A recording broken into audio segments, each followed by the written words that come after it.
Ano ba ang simpleng paraan para ilagay ang logong ito sa inyong mga uniform na hindi na kailangan tahiin? Tuturuan ko kayo kung paano. Panoorin nyo mabuti. Una, planchahing mabuti ang parte ng damit na paglalagyan ng inyong logo.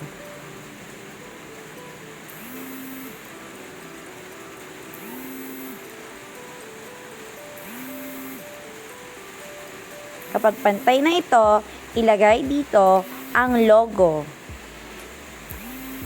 Patungan ng malinis na papel at simulang plantsahin.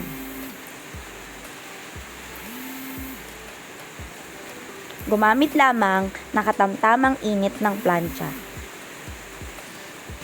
I-check ng mabuti kung nakadikit ng maayos ang logo. Kung napansin ninyo na mayroon pang parteng nakaangat, pwede nyo ulit itong plantsahin.